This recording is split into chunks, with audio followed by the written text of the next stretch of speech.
When we went to the Western Cape, we delivered on small things, fixing doors, making sure that roads which were forgotten are done, ensuring that the quality of food in creches is done, ensuring that proper training is given to even people there. When we went to the Eastern Cape, we ensured that toilets were put in the schools. We ensured that water and boreholes were dug.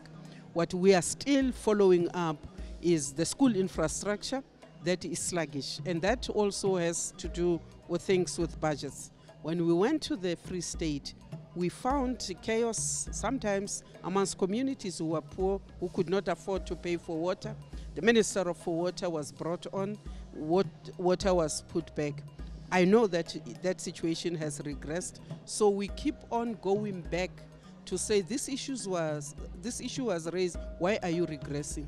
We made sure that we went to hospitals and clinics in the Free State. We're still following up. In Gauteng, we are hoping that we will also be able to look at the policy gaps, which will then help us deal with issues of migration, whether it is internal or external.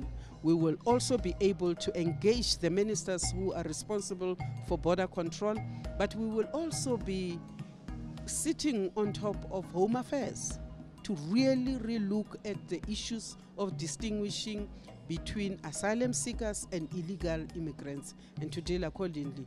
We are deliberately taking on this subject because we do not want South Africa to be seen as a country that is not friendly to foreigners, especially Africans. But we need to tidy the space, clean up the policy, make sure that everybody does what we want to do. But we are empathetic. The laws of South Africa must be obeyed by everybody within our borders. Let's make sure that the police are trained. The police trainings keep on being upgraded to meet the current needs. We must make sure that they are equipped. We must make sure that they understand what they are supposed to do. We must also make sure that public education by the parliament to the people is done.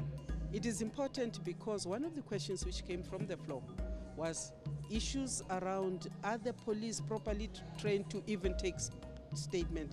Now that is a finding which we found many years ago when we looked at why cases were withdrawn and cases just didn't flow properly in the courts and criminals went out.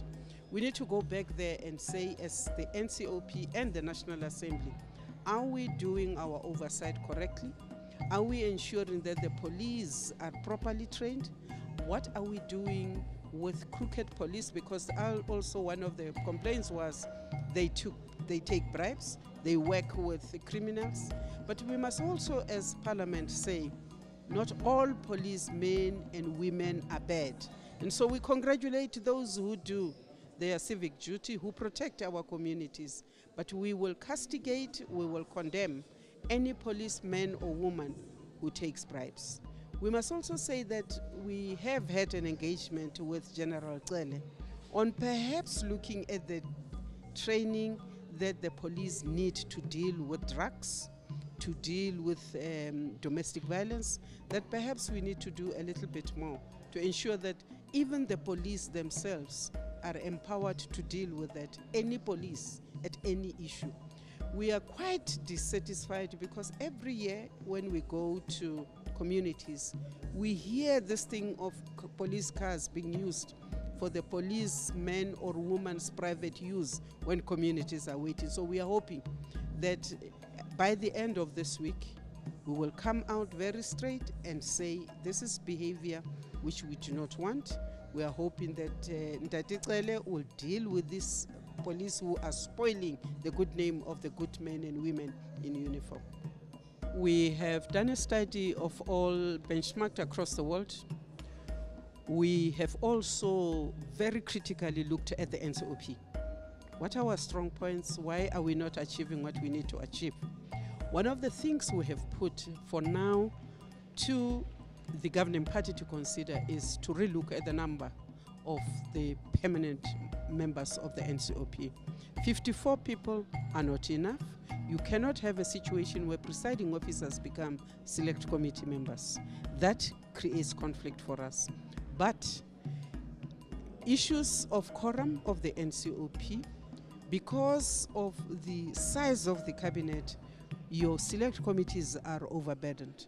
But also, we are challenging ourselves as Parliament to begin to say you need to train the person who works with a select committee a little bit different from the person who deals with the portfolio committee, because there are more needs in the NCOP.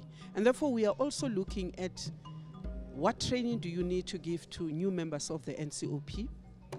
What training do you need to give to the administration? What orientation do you need to give to all parties who are members of the NCOP? Because you need to begin to gravitate towards consensus in the NCOP more than the vote. But you also need to understand that the Constitution gives us unique powers.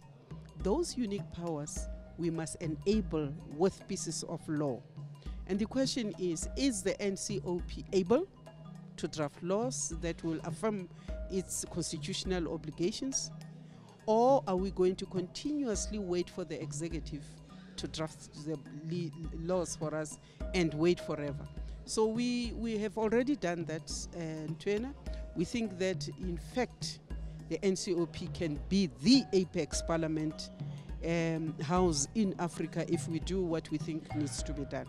The people from different provinces for specialized medical care are brought to Gauteng.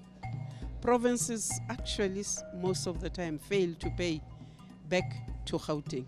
And therefore, Gauteng is not just burdened by those who are physically coming and legally going into hospital. It is also burdened, the health bill, by those who come from outside.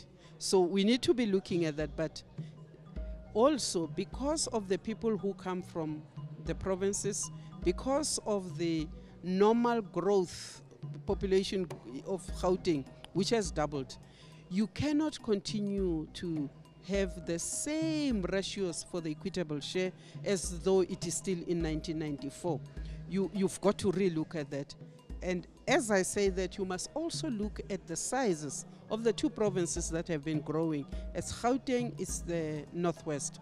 So the equitable share has to go with the numbers, because when I was still Premier, we tried to say you cannot look at numbers, because your equitable share counts heads and gives the share from Treasury according to the size of the population. That is not done correctly. But also, you must then look at another model which says where is the biggest need and what do you need to do to ensure that all citizens in the country are equal. And you can only do that if the services that are given to South Africans are equal in quality, are equal in speed.